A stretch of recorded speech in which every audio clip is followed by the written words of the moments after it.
YouTube, it is Trev. Today is Sunday and I am in chill mode.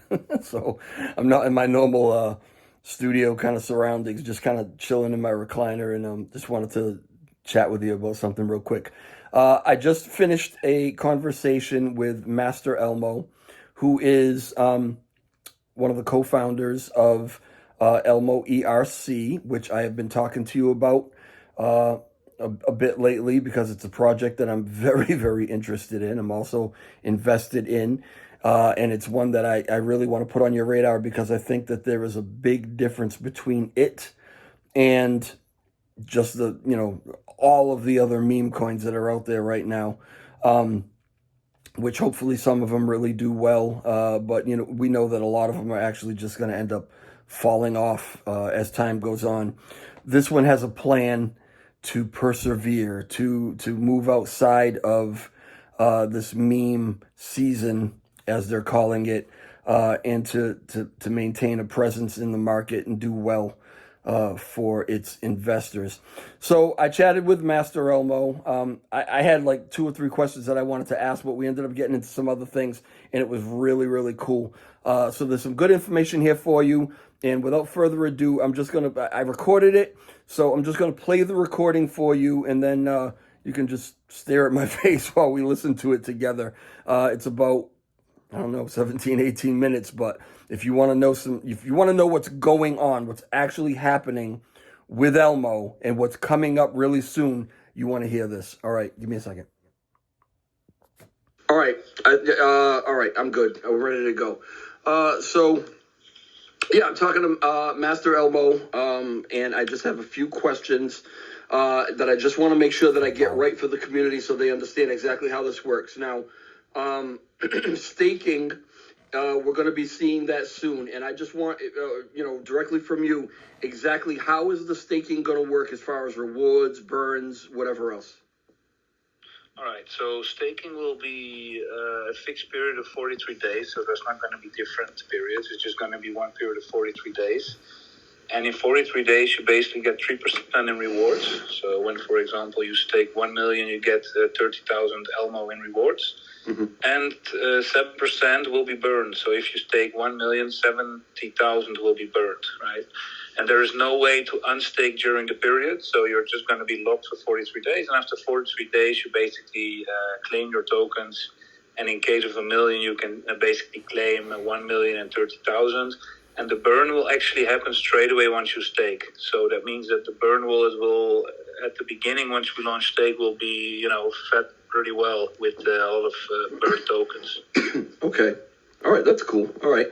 And 43 days. I don't know why I was thinking 41 or 42, but I'm glad that I asked you. Yeah, we just thought let's do a random number, right, just for the fun of it. Oh, okay. All right. Not 1 month, not 2 months, but we just said, okay, 43 days. Okay. All right. That's cool. Yeah, but the staking platform will have all of it, right? So once you stake, you basically have a timer which decreases. So you basically can see, the timer decrease over time. And so you see exactly when you can claim your rewards. Yep. And talking to your partner earlier, from what I understand, there will also be an option at the end of the staking where you can just restake if that's what you want to do. Let me pause this just for a second because I'm not sure if we actually covered it. I don't remember. But the staking contract has been written.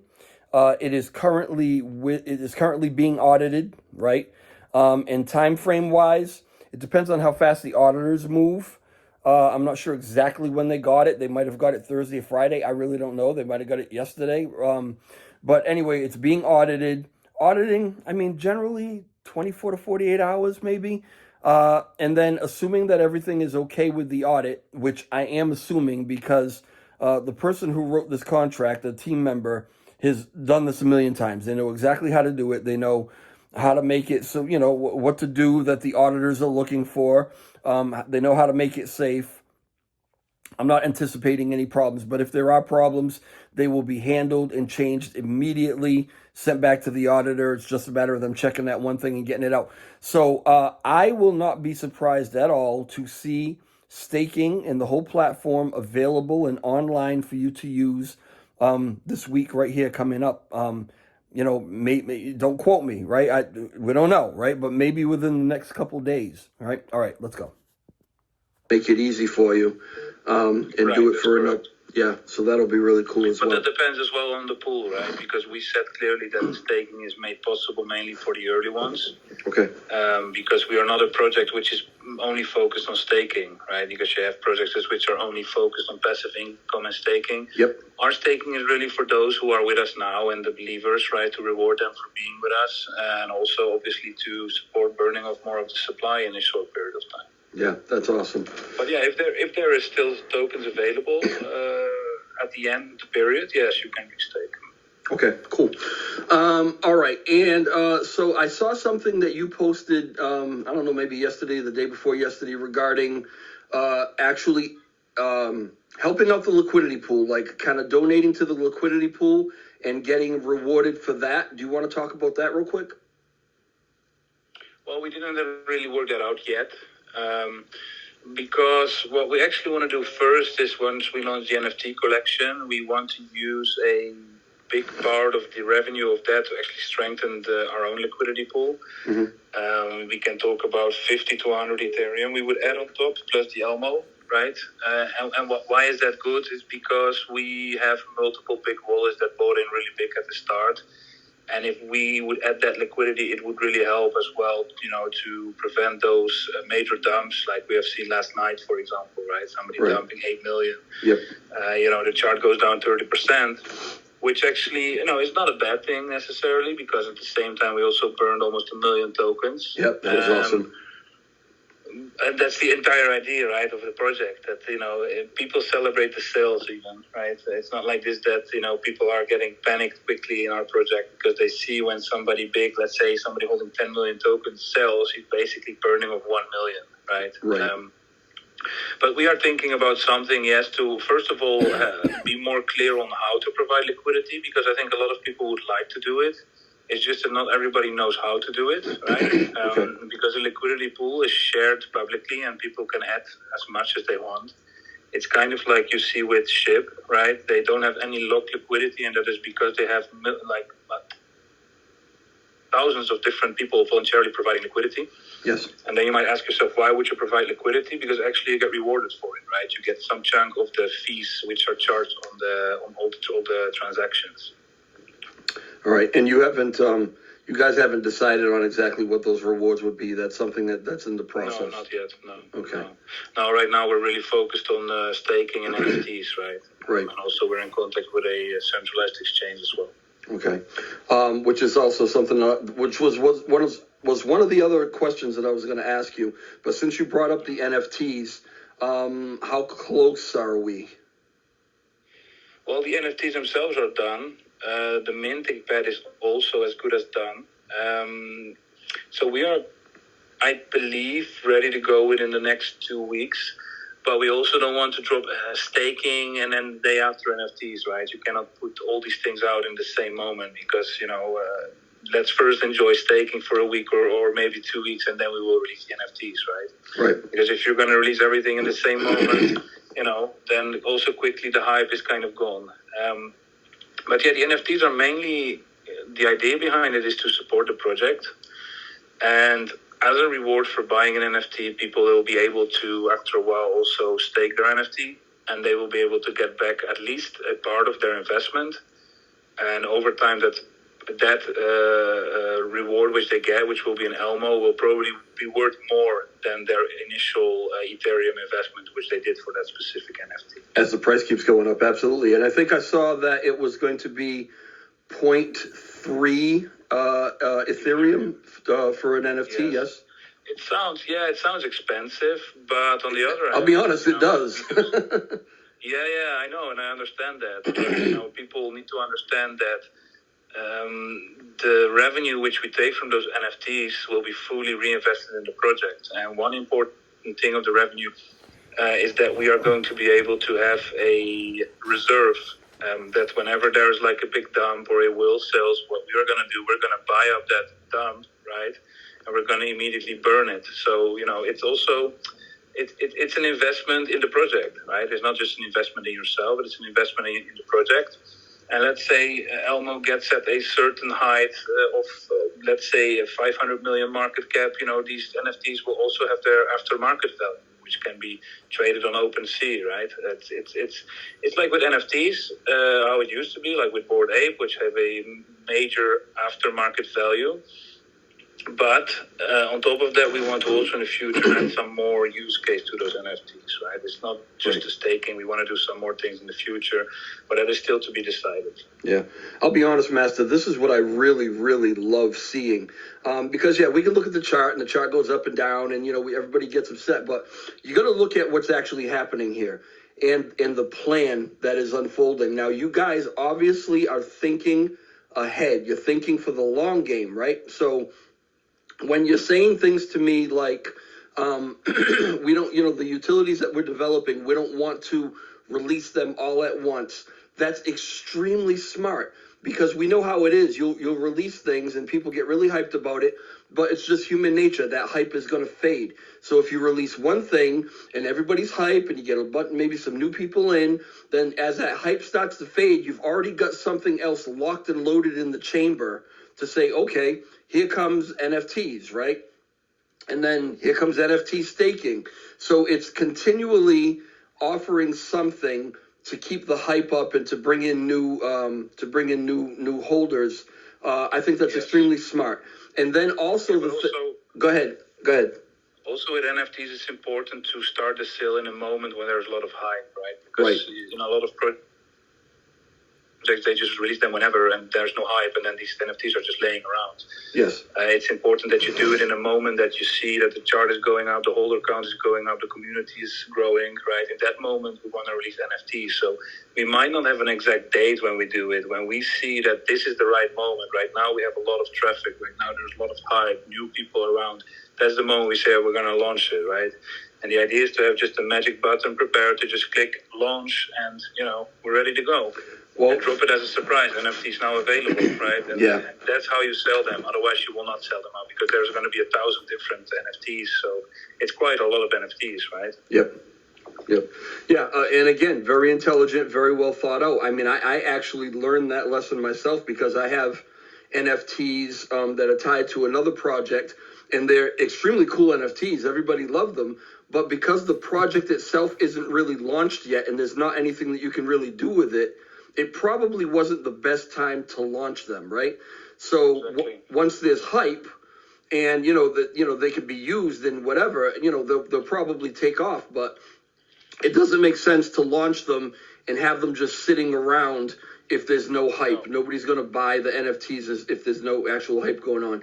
And the other thing that I was going to point out that you guys are doing that I think is really smart that you just said was having a pool so that on those downtimes when there are big dumps, when there's this, there's that, you've got the ability to support the price and support the floor by doing buybacks, by doing burns, by doing all that.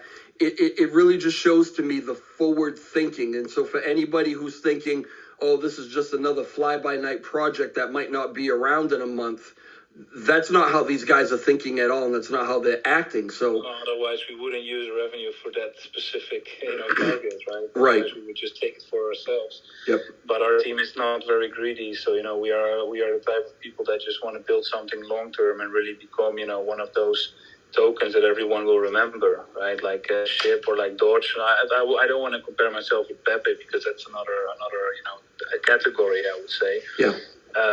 But something recognizable, right? And obviously the last step for that would be a listing on Binance. And I know a lot of people think, oh, Binance and everything's gonna dump. But if we are able to grow this project in something big, right, then we will be able to negotiate with exchanges and to kind of force them to apply the burn tax there as well. Now imagine a big exchange like KuCoin or Binance or whichever you can think of, if they would implement that burn, right, even if it would not be 10%, even if it would be 5%, that would mean that, it will forever be burning and it will forever kind of, dilute and it will grow in price naturally, right? And that's the entire idea behind the project, and that's why also all our utility, and that includes staking, also NFTs, because like I said, we will have a reserve for buybacks, and we don't just buy back, we also burn those tokens, right? So the NFTs will also support burns, exactly. Okay. All right. So you just alluded to a minute ago, and I don't want to skip by it because it's something that a lot of people are asking. You alluded to another CEX. And who are you talking to? What's the deal that's on the table? What are we looking at? Well, we are talking with an exchange, and we kind of already have an agreement, but they cannot, at this moment, they can only apply a buy and sell tax. And we believe that wouldn't be good for the project because we would be too much off from the decentralized exchange, meaning Uniswap, right? That they charge the sell tax. Yep. So we've said we can list, but first get your technical team to arrange that they can only charge the sell tax, just like we have on Uniswap, right? And they said that they will arrange that, and once they do, I will sign the agreement and pay the listing fees, and we will list it on an exchange. Did they say how difficult that is a thing for them to do, or what the time frame might be? No, it's not impossible. It's just that we would probably be the only project that has that. Okay. And it already shows a lot that an exchange actually wants to, put their technical team on it, right? To do it, to arrange it. It means that the exchange also sees the potential. Right. But yeah, it might not take that long. We are already gathering the fees just in case they might say it's arranged, right? Mm-hmm. And the idea is to exactly have that 10% sell tax on that exchange, and it's definitely a much bigger exchange than Bitmart. I'm pretty actually satisfied with Bitmart, how we arranged it with them, because we actually, get USDT from them, from the cells, and later on we can kind of add that to the reserve, right? For that moment that we say, okay, now we need to help out a little bit, control the chart a little bit, and burn off those tokens. Right. But Bitmart has 6%. The other one will have 10% probably, but I don't see that as much of a big deal that there is a difference. Because the most important thing is that people cannot sell without tax, Yes. Is it worth it for someone to transfer to Bitmart and sell there and later on again have to pay a fee to transfer it off Bitmart? I think the difference is very limited compared with the decentralized exchange, right? And with the one that we're in discussion with as well, right? It will be 10%, and we will continue the burns, and that's what is most important, because we could list on MaxC right now if we want to, but they don't support any kind of taxes, right? So that's why we decided not to list on MaxC, because we know that would kind of kill the entire idea of the project. So that's the policy going forward, is that no listings on any exchanges that will not support a tax on the sell. Correct. Okay. Master, I'm pretty sure, unless I'm thinking of something else, I'm pretty sure that the name of this exchange that you're alluding to has been out there in the Telegram, but it seems like you're kind of staying away from saying the name. Is what's being talked about in Telegram not accurate, or? It is accurate, but there we've been talking about 2 exchanges, and we actually did a poll in the Telegram group for the community, because that's what we like to do before we take action. We do a poll with the community, right? So we want to also kind of do what the community agrees with. Okay. And that poll was manipulated by those both exchanges, kind of, Okay. Trying to sway it. Yeah, then I was like, no, this is not how it's going to be. So I just deleted all of it, and we just said that we will internally with the team make a decision. We anyway know that the community, whichever decision we make will be the right one, because we have read their opinions, and we will make the right decision anyway. Can you tell me what those 2 exchanges were that were on the survey? Yeah, there was LBank and BKX. So LBank is a bit larger than BKX. And, LBank is overall quite a well-known exchange. They've grown massively in the past months, years. And the good thing about LBank would be is they are, I believe, from Hong Kong, if I'm not mistaken. And from June, the crypto regulations in Hong Kong are going to be much more loose, right? Yes. On LBank, there might be possibilities that there's going to be an insane buying pressure compared with the other exchange. So that's the exchange we're talking about, right? LBank. I mean, Yes. Yeah. Yeah, kind of. I've all right. I don't mean to narrow you down like that, but I think it's kind of out there anyway. Yeah. Yeah, but it's obvious when you look at the ranks, you look at the volume, you look at the possibilities, right? And obviously, ELMOerc is a bigger exchange. Right. I use ELMOerc. I've used it for several different projects that I've bought into. So it is available in the United States, which is an awesome thing. And I personally have never had any problem with them. I find them to be very easy to use. Yeah, that's also why we prefer them, because we heard good things about their withdrawal policies as well. Yep. You don't want to work with exchanges where people are going to sell their Elmo or buy, and later on they have to wait days for their withdrawal to happen. And I've heard actually good things about ELMOerc, that when you withdraw, it's generally just a couple of minutes and you have it, right? Yeah, right. Very often projects are, particularly if the development team is kind of like in Europe or whatever, I hear about all these exchanges that are being listed on that I've never even heard of, and that's because they're not available in the United States. And so if your team is kind of based in Europe, it almost seems like there's only a mentality of only kind of worrying about Europe. But I mean, being able to be listed on something that Americans can use, I think is huge. Yeah, but actually we as a team never really focus on the European market. I never did. I honestly speaking, I have no idea which exchanges are European. I only know that Bitfavo from the Netherlands is from the Netherlands. Yep. And that's the only one I know, really. Okay. I think that most exchanges are originally from Asia, China, and they probably have licenses in the US like ELMOerc, right? So they can operate. Okay. Yeah. All right. Awesome. That's actually more than I even wanted to ask you. So I appreciate you taking the time and answering some questions. Is there anything else you wanted to just mention real quick before I let you go? Yeah, I mean, we as a team are just very grateful, and we are very satisfied to see, what a strong community we have. Even though we are not flying, we're not doing 100 times. We're not pumping constantly. The people are extremely positive. They like the team, and we like them, and it's going really well. This is the community. If I go to some other meme coins, I see a lot of FUD, I see a lot of people fighting and so on. In our community, that's not the case at all. People are really friendly with each other, and I feel really a strong feeling of appreciation as well from the community towards us as a team, which is important for us as well. It motivates us to work harder, right? But yeah, that's what I have to say. The community is great. We have very, very strong positive feelings for the future, especially because we have a team which is capable of doing a lot, right? Right. We're not we don't need those third-party companies to do things for us. We actually do almost everything on our own, which is a very big plus. We don't have to pay people to do things for us as well.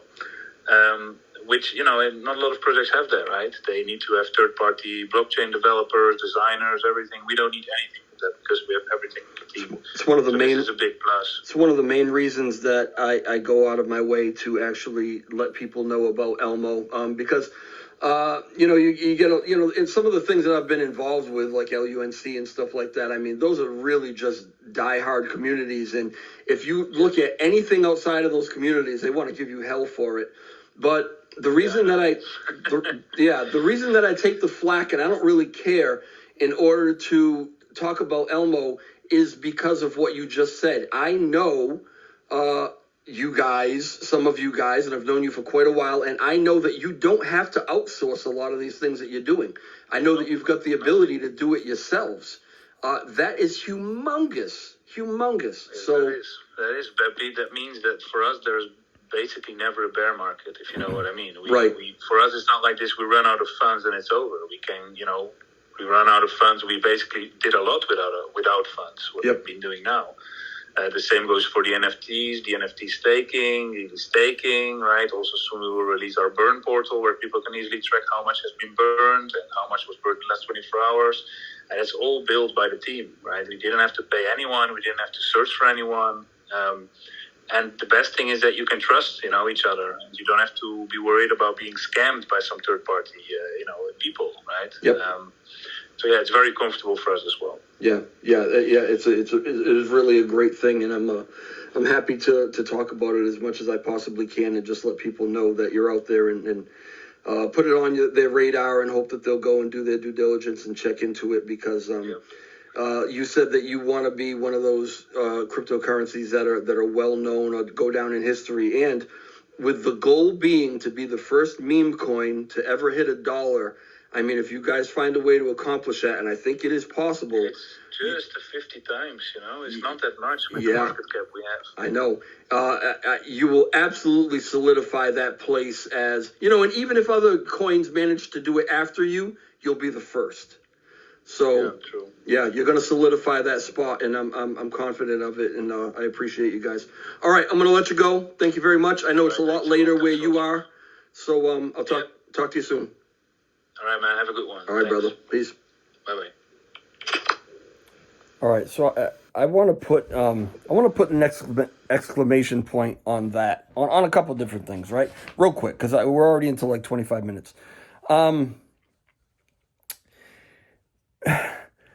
This team is a bunch of people who have worked together or known each other for some period of time. It's a team of, I think, about 6, right? Although I believe that there are like 2 co-founders and then other people on the team who serve various functions. They are able to do anything that needs to be done in-house. That's almost unheard of with these meme coins. Very, very often. You might have some things that maybe can be done in the house, but you usually have to outsource this, that, or the other thing. I can tell you that anything that would come up that they decide, well, let's do this, let's develop this, let's, contracts that need to be written, whatever it is, they can do it in house. This team has the ability and the experience. They've done it all. Right? So it's kind of a dream team. And I know that some of them are, you don't really know who they are, right? Not doxed. And for a lot of people, that's a huge thing. But they've got the ability to do it all. So, and that's really all that I can say about it. I'm very happy about that. The other thing that I want to put the exclamation point is what he just said. We're only talking a 50x, right? 50x to get to $1. I mean, you get a lot of meme coins who don't have this kind of team, who don't have the utility being developed, who, we've heard about these 100x and beyond that, right? That happen. And yeah, they'll fall right back off again a lot of times, right? But if these nothing coins can do it just on popularity and just on community, how about a coin like this, who has this kind of team, who has this kind of ability, who has this kind of experience, has the hype, has the community, all the boxes are checked, right? How easy is it for them to be able to 50x this? And I've said this before about Elmo. It's so weird for me to talk about a cryptocurrency that is, was below a penny when I first got involved in it, and now it's, teetering around 1.5 cents to 2 cents. We got up pretty darn close to 3 cents, right? It's very, very difficult to talk about a cryptocurrency that is at that level saying, oh yeah, it's going to go to $1 like nothing, because it doesn't happen, right? We don't see that very often. But with the deflationary aspect of this token and with this ingenious burn mechanism, right? And just more and more ways to burn this thing. We've already burnt off so much of this. It's unbelievable, right? In a matter of like 3 weeks. So I just don't see where 50x in this thing is going to be some like, oh, how did they do it? I would be probably shocked if they don't do it, right? Just my opinion, not financial advice. Do whatever you want to do. I know that other people might have another opinion, okay? And that's absolutely fine. But if you have any questions, comments, whatever, leave them in the comment section. As you can see, I'm in direct contact with the development team. I talk to them daily, probably more than they even want to deal with. But I can get your questions answered for you. So they're going to start doing a lot more outreach as far as maybe like some Twitter spaces and some different things. So make sure that you watch for those things, tune into all those things, learn as much as you can about Elmo. I think it's one that you should definitely be considering. for your portfolio. But again, not financial advice, just my opinion. All right, I'm looking at myself. I am scruffy. I got to go clean up. I'll talk to y'all later. Ciao.